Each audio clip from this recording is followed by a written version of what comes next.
All righty, we're in business. We are Zoom recording. Welcome, you guys. Welcome to the Q&A, everybody watching for the program. Post-Lockdown Laughter Part 1, part of the San Francisco Indie Fest Shorts Festival 2021. Hey, filmmakers. Wonderful of you to be here to join us. Lucky to have all of you here with us. Wish it could be in person, but this one will be at the Roxy too, I believe. So hopefully I'll get to meet some of you. But it's nice to have you here. So congrats to all of you for getting in the fest, for making a movie. I'm a filmmaker myself, so I know how hard it is to make a movie. I've made several movies, and it's no small accomplishment. So congratulations. Thank you. Thank you. Since we have a smaller group here, let me just do the usual introduction. If you can go around the room and introduce yourself and what movie you're involved in, and maybe a very brief what the movie's about in case an audience member needs to know, and what role you are in case, sometimes we have actors joining, writers joining, not just the director, filmmaker themselves, but what your role was as well. And I'll call you out since Zoom is presenting you in a certain order. Gregory, if I could start with you, if you could do a quick introduction, please. Sure. Thanks for having me, and thanks again for the invite to the festival. We're really honored and excited about it. My name is Gregory Earls, and I'm the director of Life Drawing, a short film about a plus-size girl that is hazed into posing nude for a figure drawing class. Excellent. And we have another Gregory here. So Gregory Schroeder, I'll call you by your full name if that's okay. Sure. Hi, everyone. My name is Greg Schroeder. I'm the writer-director of Welcome to Our Home, which is a horror comedy short playing at the festival on Saturday the 18th. It's about a young man who brings his liberal girlfriend home to meet his conservative parents for the first time. Tensions escalate and monsters are unleashed. So there's a bit of a twist there. Brings back first date memories, meeting the parents memories. Tony, you're next on my screen. Hello, I'm Tony Mollart. I wrote, produced, directed, edited, starred in, did a lot for The Fountain Pen. And it's about a struggling cartoonist who finds a magical pen, and when he draws with the pen, the drawings come to life. Fantastic. And Zubin, am I saying your name correctly? You are. Hello, my name is Zubin. I also worked with Gregory Schroeder on Welcome to Our Home, and I was the producer on that one. And so I feel like I won't rehash it once again, but that was my role on that. Excellent. Well, I'm glad you're here with us, Zubin. It's a pleasure to have you.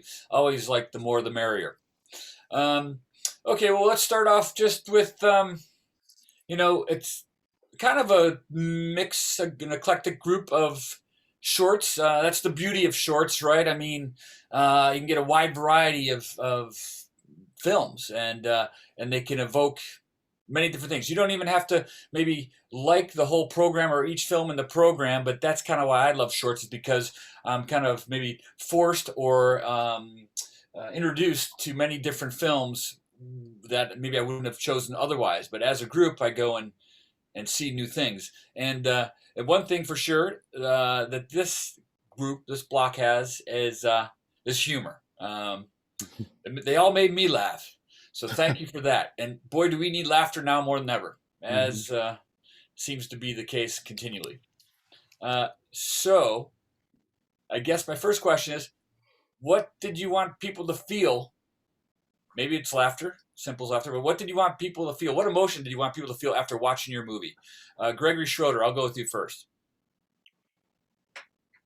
Sure. So I wanted people to laugh, of course, to find humor in the situation, but also to be a bit shocked by how quickly things escalate and get very out of control.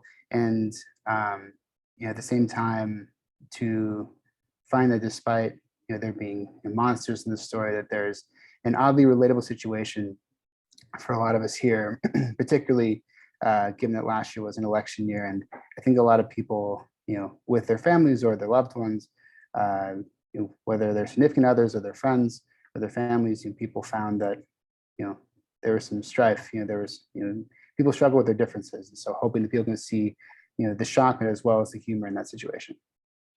Yeah, your movie had some nice twist. It shocked me, and it's been a shocking time. Yes, so for sure, your one word would be shock.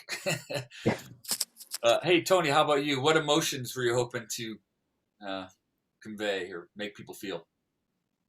I didn't really hear your question, but I'm assuming it's the same as the last question because it got tweaked out. But anyway, mine, I wanted the audience to go on a ride, just have like a normal guy that has something happen to him that takes him on a ride through action and comedy and meeting crazy characters. And it's got a fantasy element too. So I just wanted them to have an enjoyable ride, have a good time, and do it in a short amount of time. So excellent. Thank you. And laugh. I'll go to Zubin right now. What attracted you? I'll come to you, Gregory Earls, in a moment. Same question.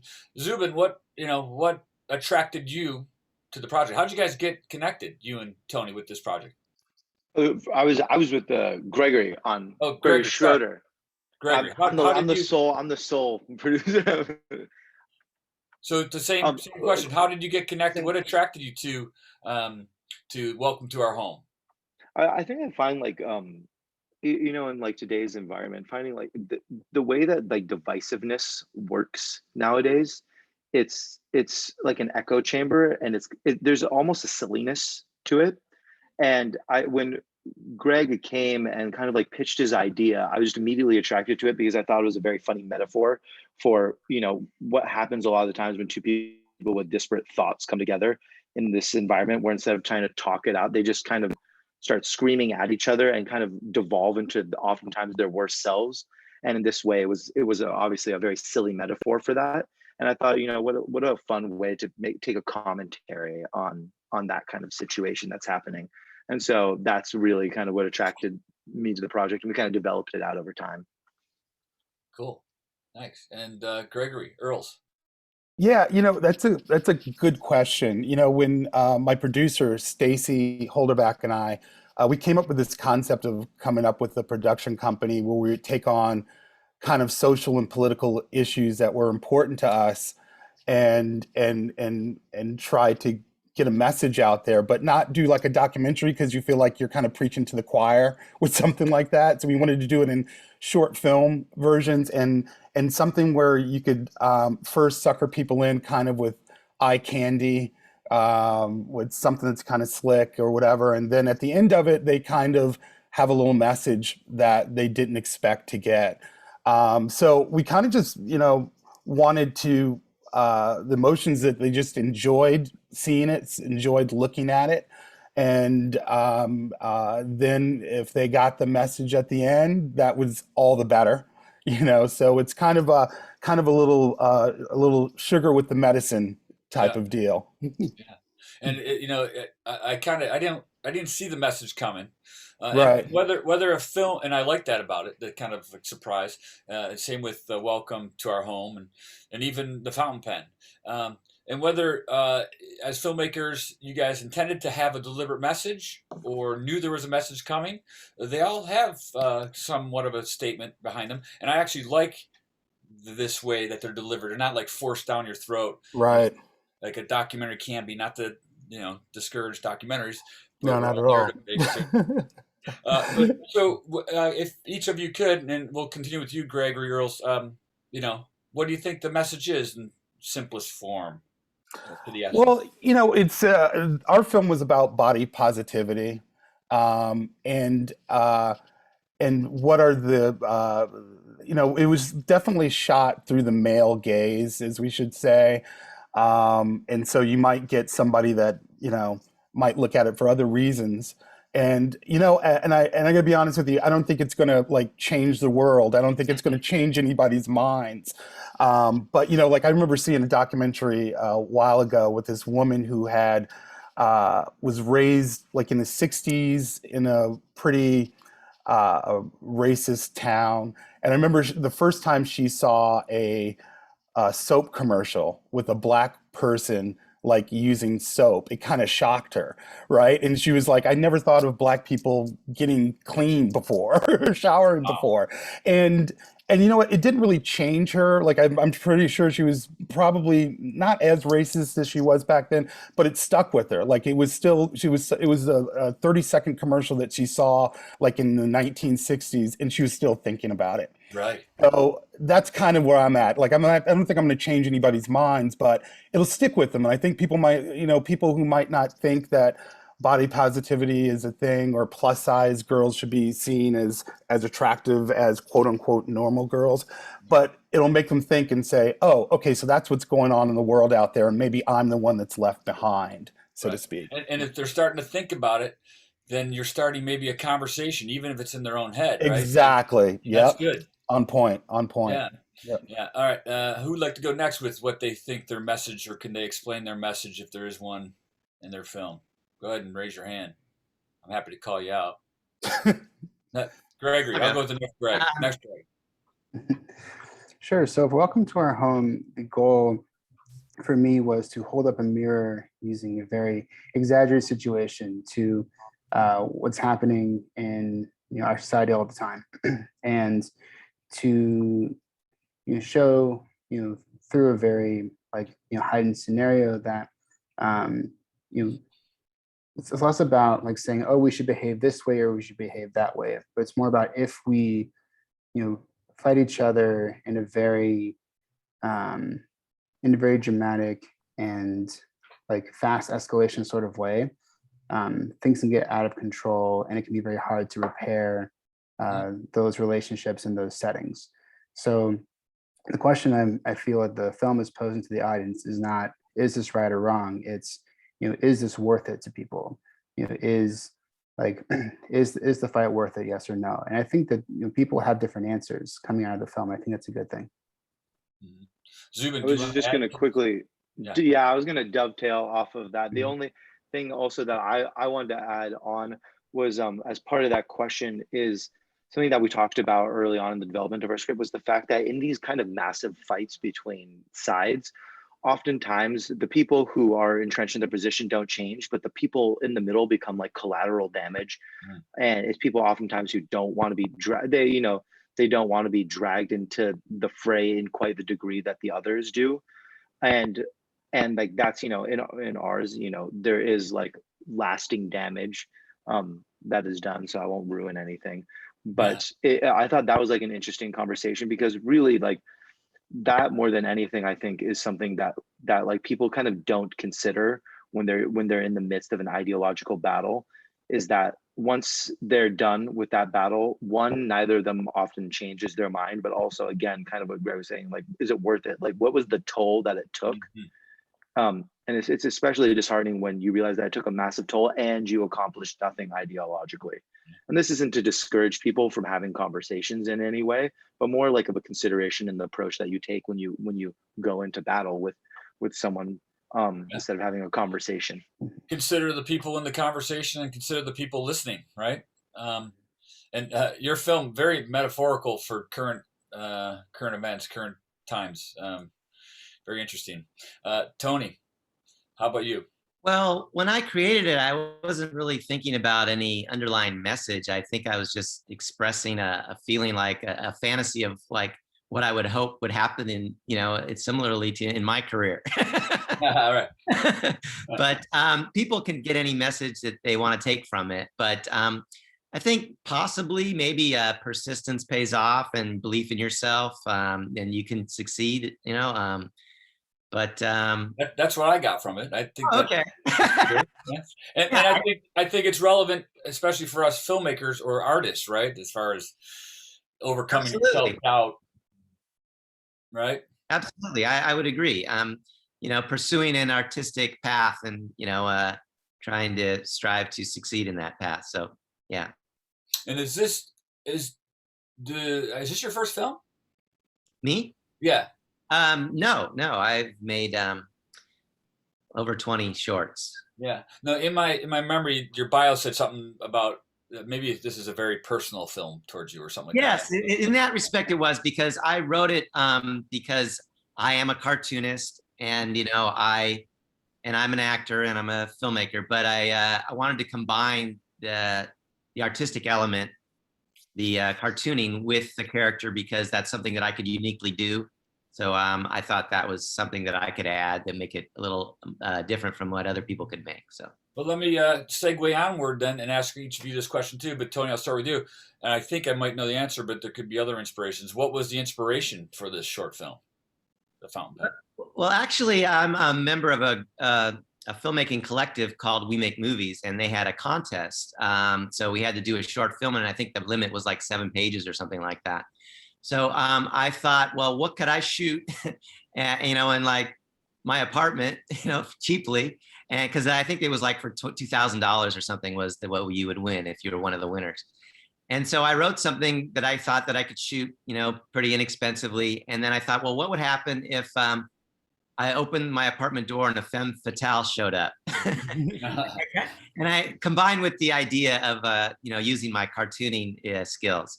So I just kind of went with that. And then I was getting into the film and I wrote it. And then I'm like, well, I need to end it. So when you watch the film, you see how it ends kind of quickly. Abruptly. But I'm like, oh, that would be a quick way to end it. So, yeah. Yeah, and as filmmakers, I'm a filmmaker also. It's like a lot of our inspiration comes from the resources available. We just have to use what's at our fingertips, right? Exactly. Yeah. And although I didn't win the contest but I ended up making it anyway. I just had a Indiegogo campaign and raised the money and made it. But right on. Congrats. Yeah. And how about Greg Earls, your inspiration? Well, I had written a feature film, and it had gotten really close to getting funded, but instead of having like one angel investor, it was like a dozen smaller investors, and that was like herding cats, man. Like it wasn't sustainable, and it fell apart. And this was actually a scene in the bigger feature, so I was like, I wanted to shoot something, so I was like, why don't I just lift this scene out and give it a 3-act structure? It was actually just a shot in the film, and I struggle with my weight, so a lot of that came from the heart. But I wrote it just kind of as a one-off, and then my producer, my friend Stacy, saw it, and I didn't even really know about the plus size body positivity movement at that time, and she was like, "Well, you wrote a body positivity script, so why don't we do it? Let's go for it." And there you go. As a filmmaker career too, it's encouraging to hear you two so far talk about you pull from your personal lives to develop your stories, your inspiration. Right. And, that's where we need to look sometimes, right? Absolutely. Closer than we think. Yep. All right. How about Greg and Zubin? For you guys, inspiration? For me, it was twofold. One was I knew I wanted to write a horror comedy, and I thought, okay, what is a situation that to me personally is one that can inspire both humor and fear. And I live in Los Angeles. I work in film. A lot of the people I meet are and are friends with and work with are left-leaning people, and some of the people that are back home are right-leaning people. And I figured, well, this is a situation that can be funny but also scary, for a lot of different folks. And also, the first draft of this script was written in July 2020. So, these kinds of situations where a lot of people are getting into very difficult, tense debates about current events and how we should live. That was happening all the time. And, even though we filmed this earlier this year, I think that dynamic is still ongoing. So very much on my mind throughout. I would pretty much echo. I would say I echo the same sentiment. It's like it's kind of like an inescapable reality. It's not like drawing upon some, small recess of our lives. It's like a very present, it's a very present part of most everyone's lives, unless you're in a very homogenous space where everybody just thinks the exact same way, which does happen. But especially I'm from San Diego, and it's kind of like that middle ground between I'm in Hollywood and such, and being in LA. There's just a mix of two different worlds, so you hear different viewpoints, and it's interesting because I can reconcile both sides, but there's many people who cannot reconcile both sides. And it's just interesting now because again, it seems very relevant, because unlike maybe decades before where things felt like ideological battles, but not like this kind of like sense of all pure good and evil, which has been framed as now. It's the situation has kind of changed. Whether or not it's true or not, it's kind of irrelevant. People take it as good versus evil. So it's like do or die at this point. It's no longer, oh, you have your opinion and agree to disagree. It feels like if you give up, you're like allowing hatred to go, or you're allowing ignorance on either side. You people feel like they're allowing the enemy to win instead of allowing someone with a different viewpoint to like explore that viewpoint. And so it's very interesting. Yeah. Yeah, and I have to say, I did love how Greg, how you married it, this inspiration, this idea, this message with meeting the parents. Thank you. Brilliant, brilliant layering for sure. What came first of those two ideas? Like to go and talk about divisive two sides, or meeting the parents, or was it simultaneous? Meeting the parents came first. Yeah. What if what if a meet the parents situation happened, but when people got angry, they turned into monsters? I always find asking what if helps me a lot in writing and getting to the next whatever. All right. So how about what was one of the challenges? And you can add filming during the pandemic, because that is an recurring theme. But Greg Earls, challenges. Sounds like pulling it from your feature film and turning it to 3-act was, writing's hard. That must have been hard. But what were some of the challenges for you? Yeah, writing was hard, but I think as you guys all know, as filmmakers, nothing's easy. There's nothing is easy, man. And if I had to think of there's just monetary things you have to deal with. But So wait, let me interrupt you. Sorry to interrupt, but I'm inspired to ask this, and we'll get back to this question. Yeah. So why do you do it? Because I can't do anything else, or I don't want to do anything else. But Right. it's a passion. I just love it. But the process, I think anything worth doing is going to be hard. So I don't know. It's a tough question for me to answer because I think just getting through pre-production and just getting all the ducks in the row and finally getting to that point where you're shooting. It never really eases up. Maybe there's easier stages, but yeah. I'm still going through it now. We're still finishing up, so right. all of it is challenging, but it's a great. Zubin, how about you, producer? Challenges this film.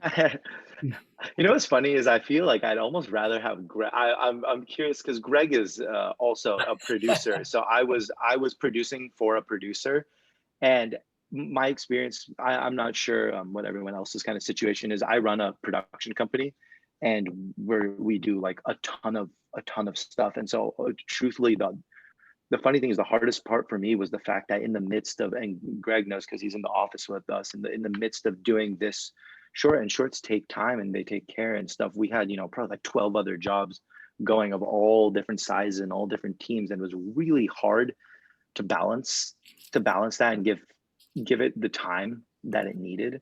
But I will say though, again, I want to hear what Greg has to say about the process of having me produce for him.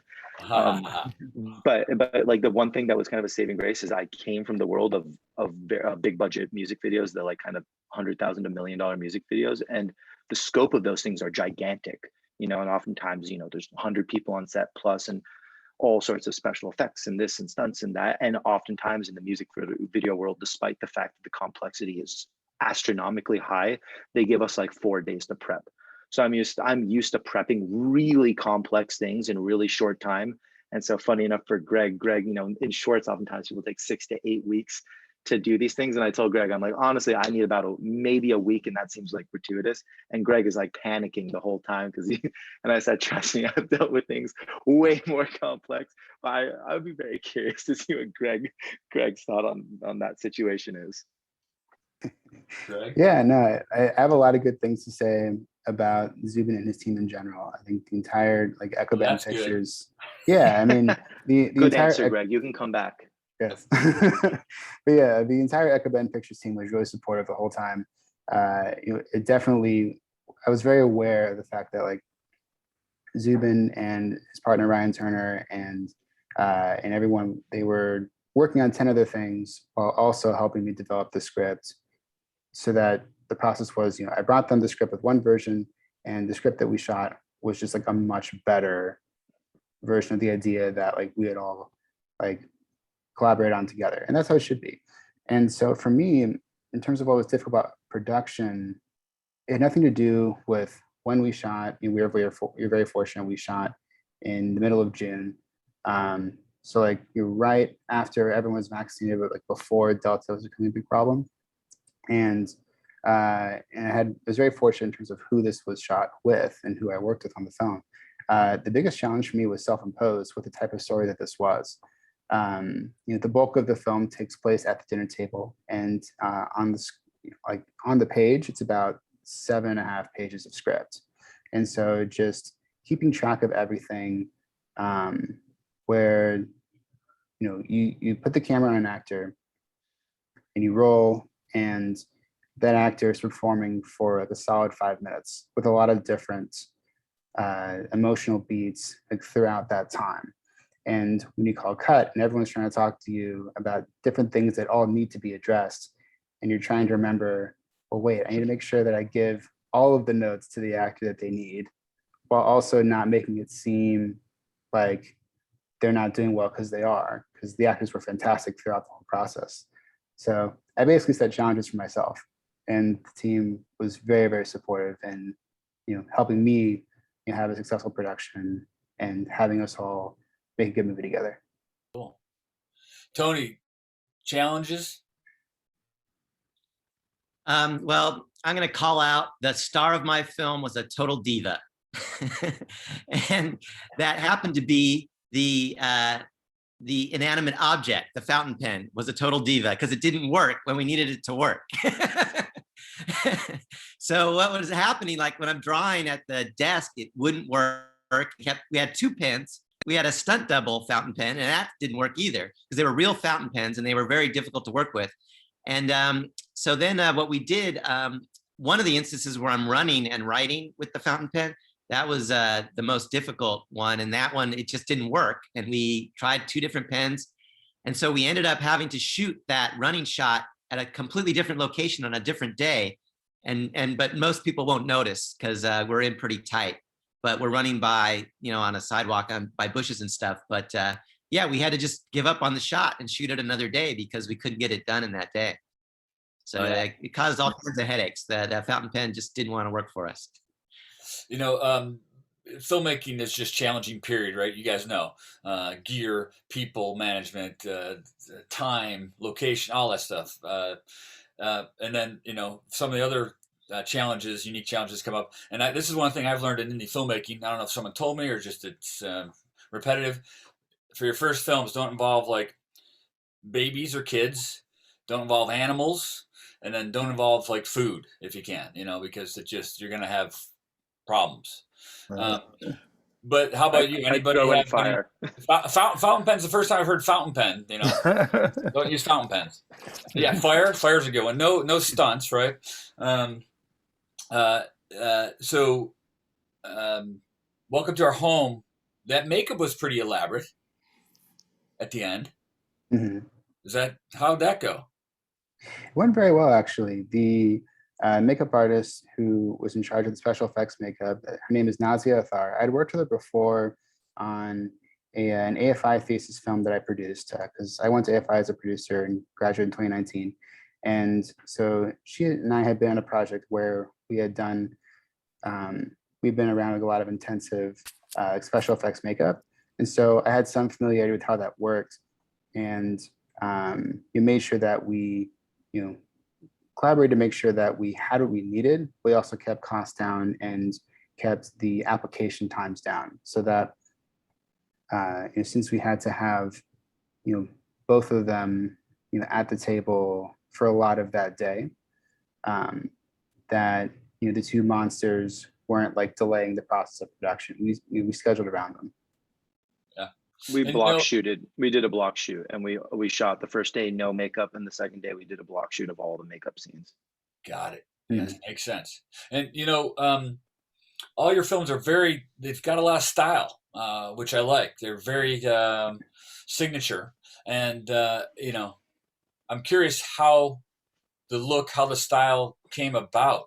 Um, Greg Earls, yours, a beautiful looking film, Thank you. very stylistic too. Um, how does it come about? It come from the story? Was it Yeah, deliberate? it pretty much came from the story. When I first wrote the script, I thought, man, it would be great to have some animation in it, but at that time, that wasn't a resource that was access to me. And then I start watching TikTok videos and, and Instagram, and I'm seeing that these kids are doing animation like at home, like on After Effects and the whole 9 yards. And I'm like, oh, okay, so this is an accessible thing now. So it helped out a lot, especially with fleshing out the story, because like you said, I didn't want to work with kids on this one, so it was easier to do the backstory. Actually, it was easier and cheaper to do the backstory and what's going on in her head with animation. It only cost me my precious Fight Club crew jacket to the animator that I traded and some cash. But I also I was a cinematography at AFI, go AFI, by the way, and I studied Storaro color a lot, his philosophy of color. So a lot of that's baked in there too. So like for example, Robin has like 3 wardrobe changes, and first she's in black, which represents in the womb. Then red is violence after she poses, and then green is knowledge. So she gains knowledge at the end. So I was really tapped into the production design and the color, and trying to almost do like a textbook, go back to school with visual styles. And same for the other filmmakers. How did the look and style? How'd that derive? Well, for me, I have a background in design and graphics and video and stuff like that. So I went to UCLA. You go to AFI, but so just plugging my alma mater. So since I'm a cartoonist and I had done a lot of artwork, all the artwork, it was a very personal film in that respect. For the production design, had artwork all over the apartment. All the drawings were done. And I wanted to give it a little bit more of, since it's a fantasy, I wanted to make it a little bit more surreal kind of. So I pumped up the color. The color was kind of vibrant as far as the color on the film that we did in post. And I have to thank my DP.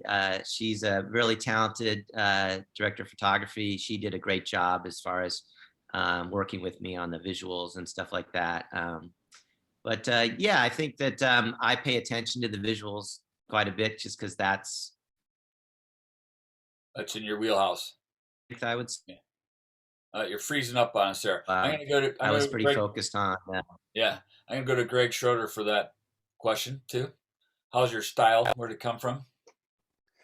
Definitely results from story. I thought early on, and this was in the initial pitch as well, like what if we had the content tonally be similar to Meet the Parents, like Ben Stiller, Robert De Niro, classic film, and sort of marry that with the look of more modern horror, such as like Hereditary, in terms of like the lighting and the general ambiance of the atmosphere. And while those may seem like very opposite things, we were able to marry those together. And the cinematographer, Sylvia Lara, is very talented. I think she did a really good job of balancing both those elements.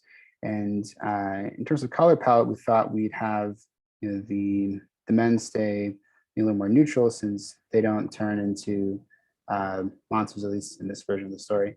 And whereas the 2 women, when they're in monster form, we wanted to make sure that each has a very striking, definitive color, but also that each has accents of the color that the other has.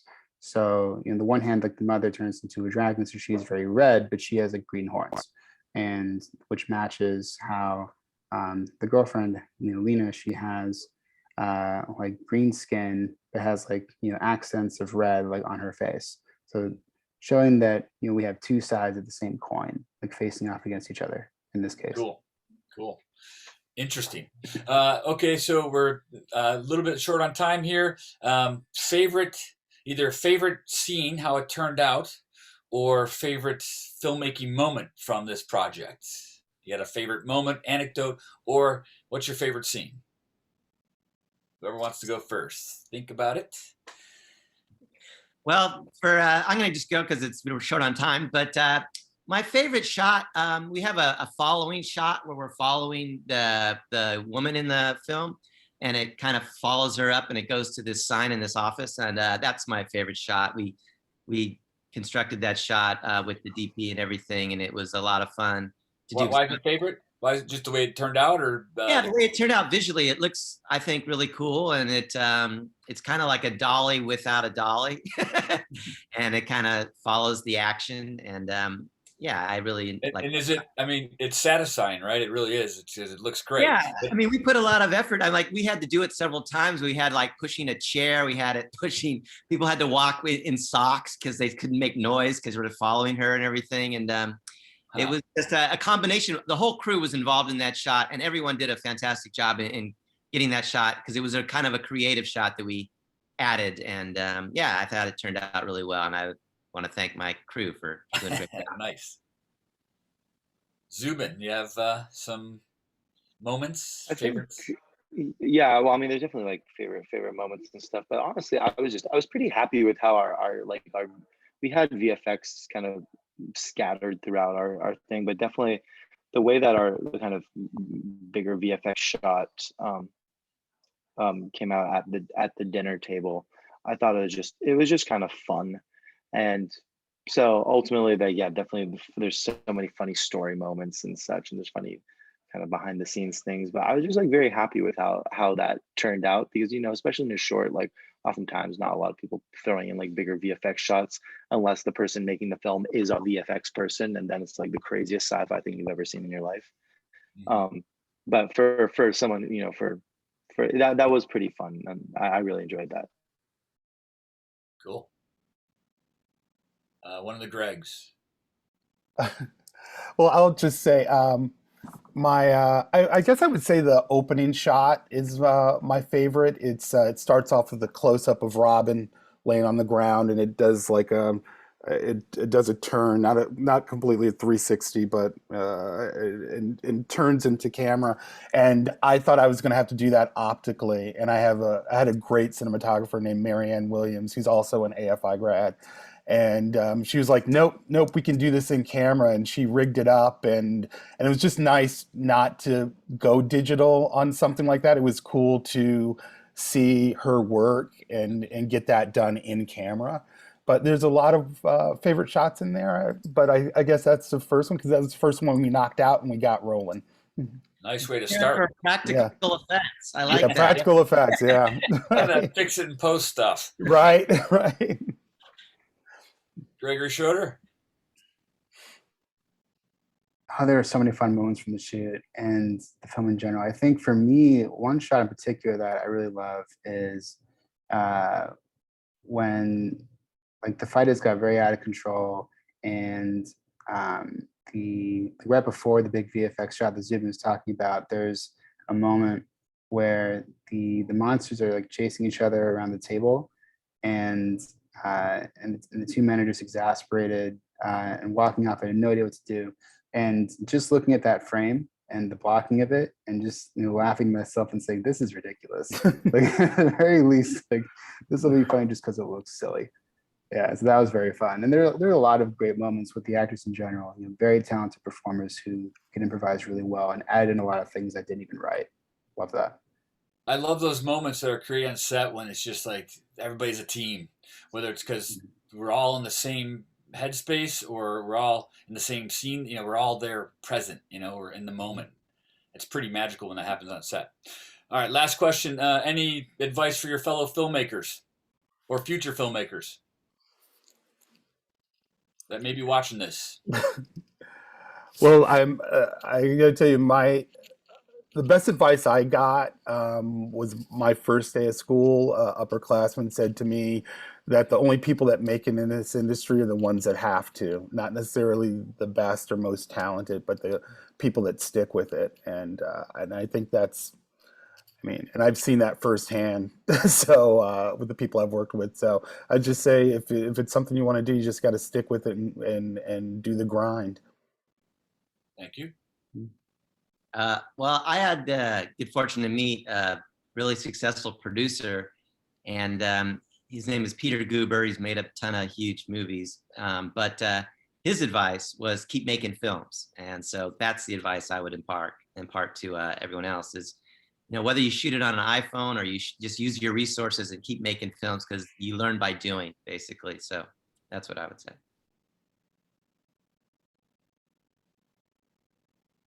For me, I would say know your limits that you can test them. With something like Welcome to Our Home, we have a pretty intricate scene that takes up several pages of script. We have practical effects, we have visual effects. Working with your team from the beginning of the process to know that there's only so much you can do given money and time, but there's also a lot that you can do despite those limitations. And you're thinking of economical ways to achieve what everybody wants to creatively in a way that is not just manageable, but fun. I guess, and for me, it's funny. Gregory Earls, you said something very similar, so I won't. One piece of advice that I would also get is like knowing that, like, when it comes to experience, I find that the most experienced person in the room is often just the person in the war of attrition who's lasted the longest. So if you're the person who in your room of 10 people, and eventually those people start leaving, before you know it, you look around and all of a sudden you're the most experienced person in the room just because you've been there the longest. So I wouldn't repeat that, because that's kind of what Gregory Earls said, and I was like, that is spot on. But the thing that I guess for me, again, being like a production company versus just like kind of an independent producers, I have like a lot of people who are constantly trying to make things, and that's the thing that it's that they're trying. People say that they're always trying to make something, and something I think Greg is the kind of guy who does. And that's often just the difference between filmmaker. Everyone here are the people who did. Mm-hmm. And for every one of us who did, there's 99 people who want to, or who are going to try, or maybe they'll get to it. And the thing that I push people to, and sometimes it like takes people off guard. Even Greg, who's a seasoned filmmaker, was caught off guard when people say, hey, I want to make a short film. And I say, okay, we're doing it now. They get like almost, they're not prepared for someone to say that they're doing something. People always kind of like want to wait, or it's like, oh, we'll do it in 3 months or 5 months. And I tell them, I'm like, honestly, like I can do a series in less time. Like there's no reason that we can't do your short film in a month or 2 months. There's just no reason, other than the fact that usually it's that people are just too afraid. They're too afraid to do it. And then what if it doesn't come out the way they want, or this or that? And I just go, if you have that mindset, you'll never make anything.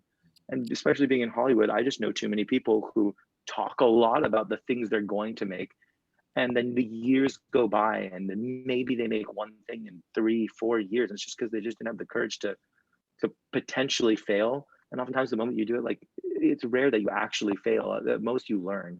Right. And so really the thing is, like, be the person who does the thing, because the worst case scenario is you do the thing, it doesn't come out well, you learn, and then you do another thing, and then you do another and another, and before you know it, you find that you're making mistakes, but you're a filmmaker, and that's what filmmaking is. It's not just a hit after a hit. Yeah. Right, it's on. Like, so that's the thought. Right on. Well, good advice. Well, hey guys, it was a pleasure speaking with all of you, meeting you virtually. I do hope I get to see you and meet you in person, either at the Roxy or sometime soon. Thank you for participating here on the Q&A post-lockdown laughter part 1, and thanks for participating in SFND Shorts Fest. And can I just say one thing? I'm sorry. I just want to say that I watched The Fountain Pen and I watched Welcome to Our Home, and they were great. I really enjoyed them. So thanks to you guys for making those films. They were enjoyable. Thank you. I watched your guys' films as well. I really enjoyed them. I Yep. particularly liked your animation stuff that you Thank did. you. Oh, you should. Yeah. I loved the makeup in yours. It was really, I was totally shocked with that. Yeah. I was blown away. Look I at was this. blown away when that happened. I just rolled on the floor. I was like, no way. But yeah, great job, guys. Yeah. All right. I watched both you guys' Guys. films as well. Nice work. Thank you, and thanks to the Everybody audience. did great. Good luck to all of you with your festival and your festival run, and your future, whatever it may hold. Thanks, Jeff. Hey, look forward to meeting you guys if you guys are in Thank you. San Francisco. All right. Ciao. Ciao. Thank you guys. All right. Thank you.